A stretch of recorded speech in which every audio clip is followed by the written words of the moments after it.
Assalamualaikum warahmatullahi wabarakatuh.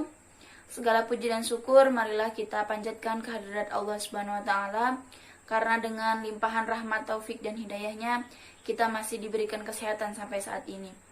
Sholawat dan salam semoga tetap terlimpah curahkan kepada junjungan kita, yakni Habibana wa Nabiyana Kanjeng Nabi Muhammad Sallallahu Alaihi Wasallam. Ibu dosen yang kami hormati, serta rekan-rekan seperjuangan yang kami hormati. Perkenalkan, saya Lilis Lismawati yang bertugas sebagai moderator kelompok 4. Untuk lebih mengefektifkan waktu, langsung saja kita masuk ke materi yang pertama.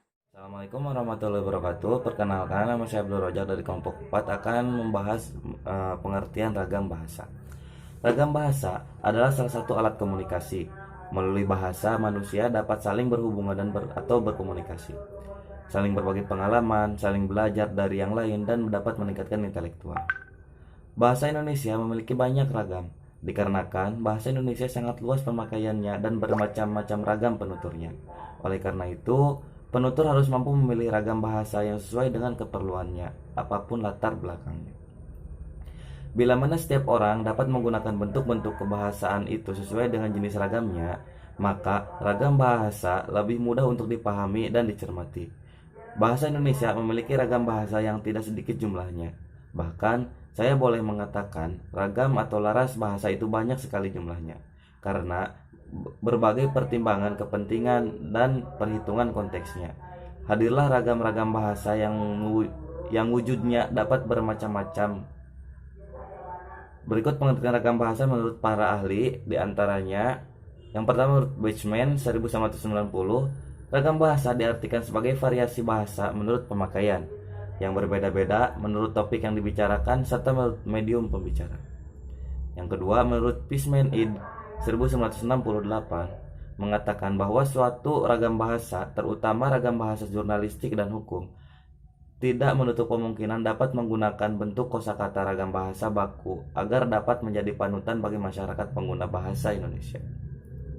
Dan yang ketiga, menurut Ramlan 1990 mengatakan bahwa yang perlu diperhatikan ialah kaidah tentang norma yang berlaku dan yang berkaitan dengan latar belakang pembicara. Mungkin sekian pembahasan dari saya. Terima kasih. Assalamualaikum warahmatullahi wabarakatuh. Saya akan menjelaskan macam-macam ragam bahasa. Yang pertama, ragam bahasa berdasarkan tempat. Ragam bahasa berdasarkan daerah disebut dengan ragam daerah atau logat. Luasnya pemakaian bahasa dapat menimbulkan perbedaan pemakaian bahasa. Bahasa Indonesia yang digunakan oleh orang yang tinggal di Jakarta berbeda dengan orang Indonesia yang digunakan di Jawa Tengah. Masing-masing memiliki ciri khas yang berbeda. Misalnya, logat bahasa Indonesia yang orang Jawa Tengah tampak pada pelafalan B, pada posisi awal yang melafalkan nama kota seperti Bogor dalam kurung Bogor. Logat bahasa Indonesia orang Bali tampak pada pelafalan T, seperti pada kata itu. Yang kedua, bahasa berdasarkan penutur. Ragam bahasa berdasarkan penutur dapat dilihat dari sisi pendidikan. Bahasa Indonesia yang digunakan oleh kelompok penutur yang berpendidikan berbeda dengan orang yang tidak berpendidikan, terutama dalam pemilihan kata diksi. Misalnya, penggunaan kata mampus digunakan oleh penutur yang bukan cendekiawan, sementara yang maknanya sama, misalnya kata meninggal, digunakan oleh penutur golongan cendekiawan. Di samping itu, perbedaan tersebut dapat dilihat dalam pelafalan kata yang berasal dari bahasa asing, misalnya fitnah, kompleks, vitamin. Penutur yang bukan dari golongan cendekiawan mungkin akan mengucapkan fitnah, kompleks, vitamin. Perbedaan ini juga terjadi dalam bidang tata bahasa.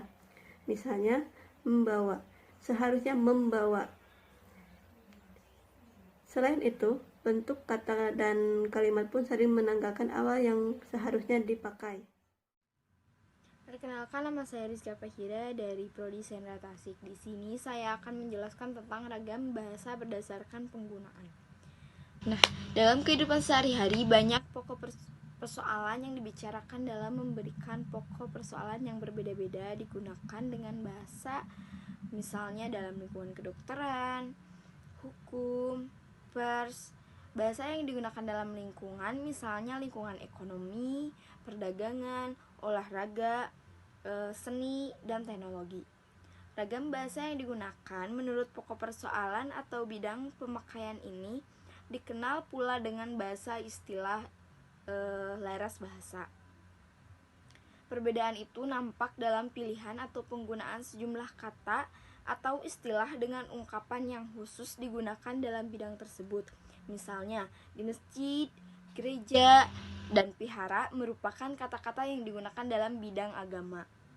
Untuk kata koroner, hipertensi, anemia itu digunakan untuk bidang kedokteran atau di lingkungan kedokteran. Kemudian untuk kata improvisasi, maestro, kontemporer itu digunakan dalam bidang seni atau lingkungan seni.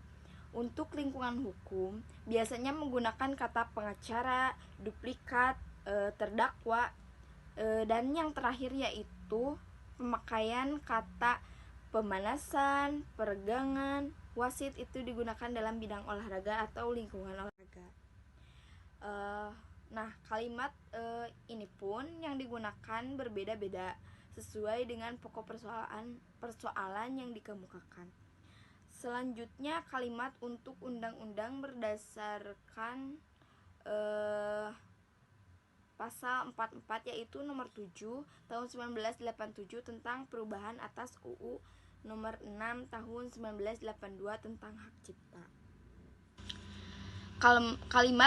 Kalimat ini untuk UU berbeda-beda dengan kalimat-kalimat sastra, kalimat-kalimat dengan kalimat karya ilmiah maupun koran atau majalah itu berbeda. 5. Ragam bahasa berdasarkan suasana penggunaan. Ragam bahasa dipengaruhi juga oleh sikap penutur terhadap kawan bicara jika lisan atau sikap penulis terhadap pembawa jika dituliskan. Sikap itu antara lain resmi, akrab, dan santai. Suasana penggunaan kawan bicara atau pembaca terhadap penutur atau penulis juga mempengaruhi sikap tersebut.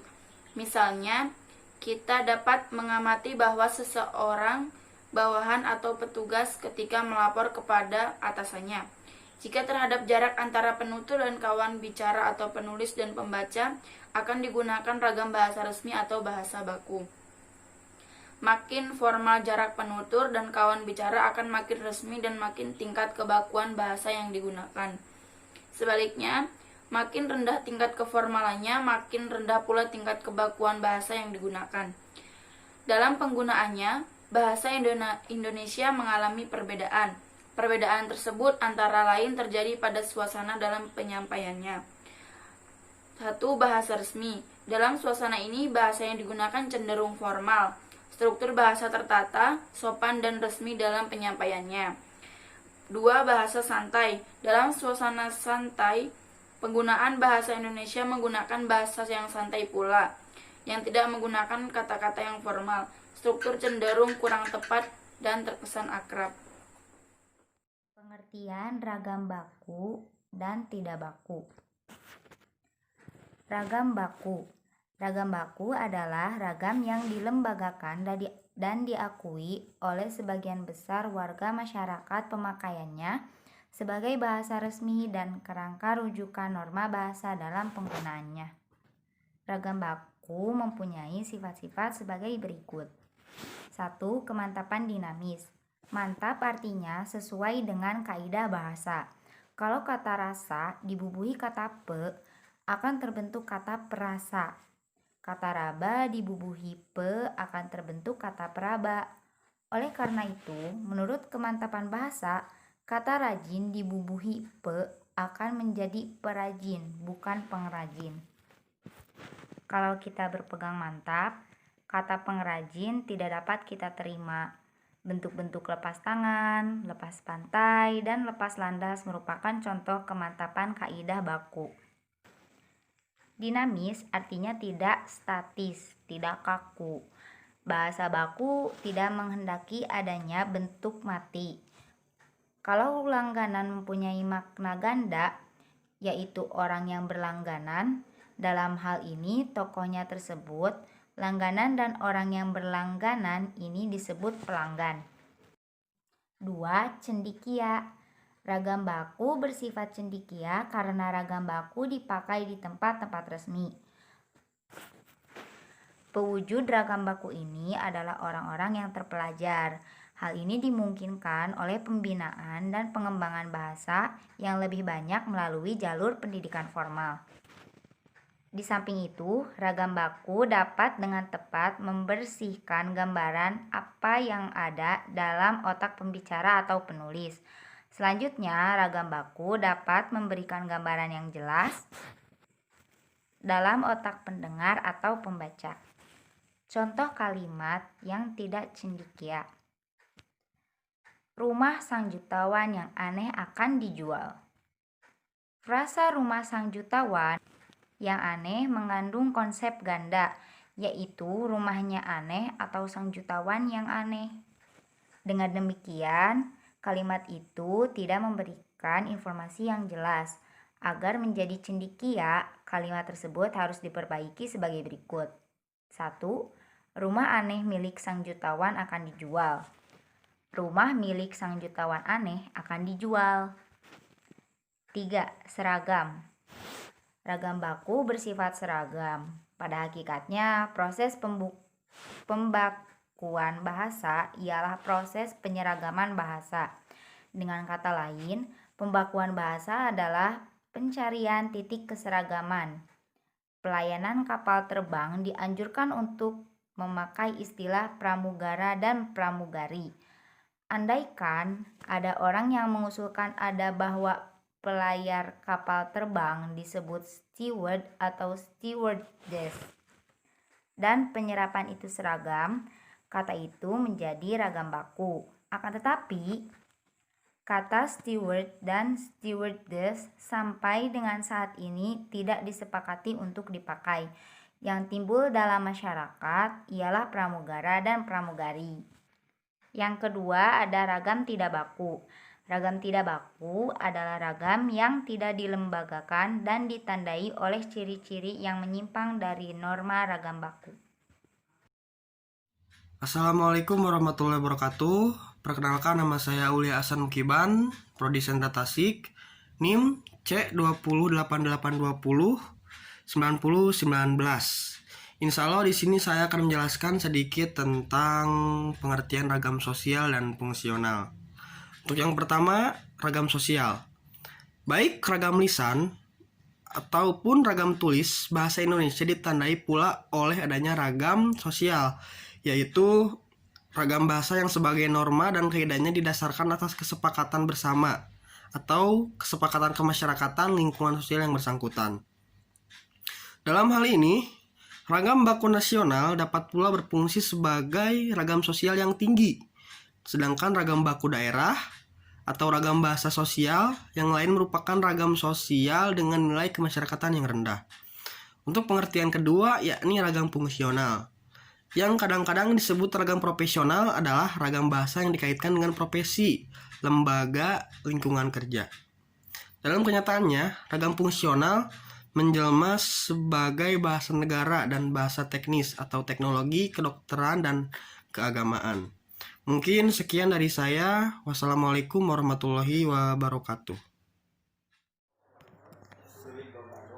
Fungsi bahasa. Bahasa Indonesia telah ditetapkan sebagai bahasa negara dalam Undang-Undang Dasar 1945 Bab 15 Pasal 36. Bahasa Indonesia memiliki dua kedudukan, yaitu sebagai bahasa nasional dan sebagai bahasa negara. Fungsi bahasa berdasarkan kedudukannya sebagai berikut. Ada bahasa nasional. Sebagai bahasa nasional, bahasa Indonesia berfungsi sebagai berikut. 1. Lambang kebanggaan kebangsaan. Fungsi bahasa Indonesia sebagai lambang kebanggaan kebangsaan adalah bahasa Indonesia mencerminkan nilai-nilai sosial budaya yang mendasari rasa kebangsaan. Atas dasar kebanggaan ini, bahasa Indonesia harus tetap dijaga, dipelihara, dan dikembangkan serta rasa kebanggaan pemakainya senantiasa dibina. 2. Lambang identitas nasional.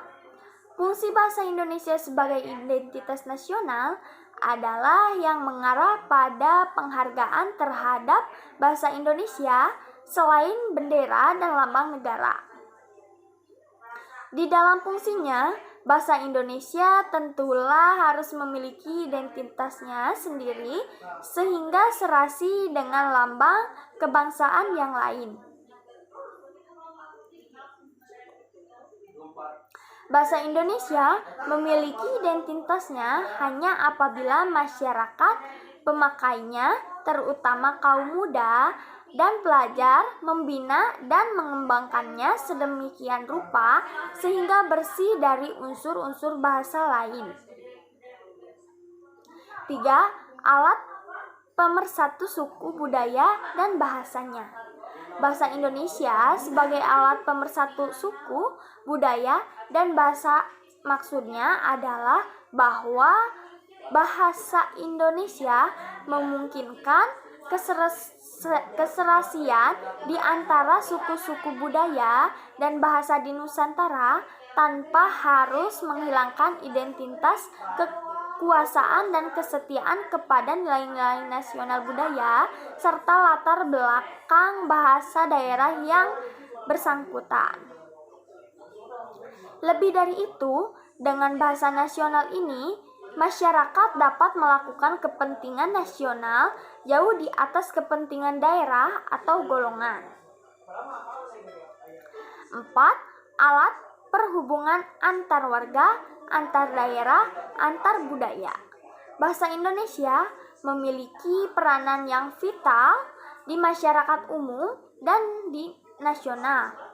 Berkat adanya bahasa Indonesia, masyarakat dapat berhubungan satu dengan yang lain sedemikian rupa sehingga kesalahpahaman sebagai akibat perbedaan latar belakang sosial, budaya, dan bahasa tidak perlu dikhawatirkan.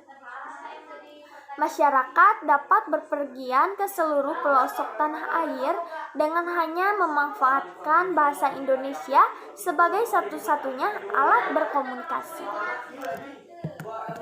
Assalamualaikum warahmatullahi wabarakatuh. Perkenalkan, nama saya Abdul Rojak. Saya akan melanjutkan pembahasan materi dari teman saya yang sebelumnya, yaitu poin B, tentang bahasa negara. Sebagai bahasa negara, bahasa Indonesia berfungsi sebagai yang pertama, bahasa resmi negara. Maksud dari bahasa Indonesia sebagai bahasa resmi kenegaraan adalah bahwa bahasa Indonesia dipakai di dalam kegiatan-kegiatan resmi kenegaraan seperti upacara, peristiwa, dan kegiatan kenegaraan baik dalam bentuk lisan maupun tulisan. Yang kedua, bahasa pengantar di lembaga-lembaga pendidikan. Fungsi bahasa Indonesia sangat vital bagi pendidikan di Nusantara ini, mulai dari taman kanak-kanak sampai dengan perguruan tinggi di seluruh Indonesia. Kecuali pada daerah-daerah tertentu yang masih menggunakan bahasa daerah sebagai bahasa pengantarnya, seperti Aceh, Batak, Sunda, Jawa, Madura, Bali, dan Makassar. Akan tetapi, hanya sampai tahun ketiga pendidikan sekolah dasar. Yang ketiga, sebagai bahasa resmi penghubung tingkat nasional. Dalam hal ini, fungsi bahasa Indonesia dipakai bukan saja sebagai alat komunikasi timbal balik antara pemerintah dan masyarakat luas, dan bukan saja sebagai alat penghubung antar daerah dan antar suku, melainkan juga sebagai alat penghubung di dalam masyarakat yang sama latar belakang sosial budayanya dan bahasanya. Yang keempat, bahasa resmi pengembangan kebudayaan dan ilmu pengetahuan serta teknologi modern.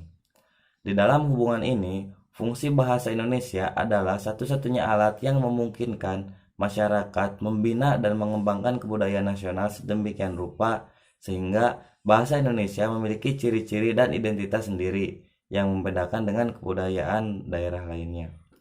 Oke, terima kasih. Sekian dari pembahasan saya. Wassalamualaikum warahmatullahi wabarakatuh.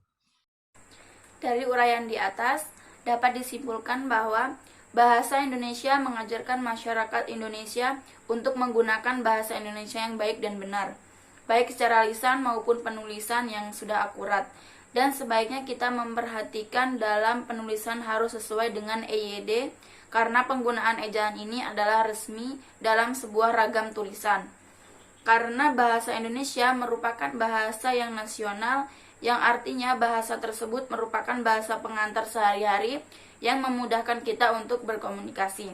Secara garis besar, ragam Indonesia terbagi menjadi dua macam, yaitu ragam lisan dan tulisan, di mana kedua ragam tersebut memiliki perbedaan, yakni ragam lisan membutuhkan lawan bicara, sedangkan ragam tulisan tidak membutuhkan lawan bicara.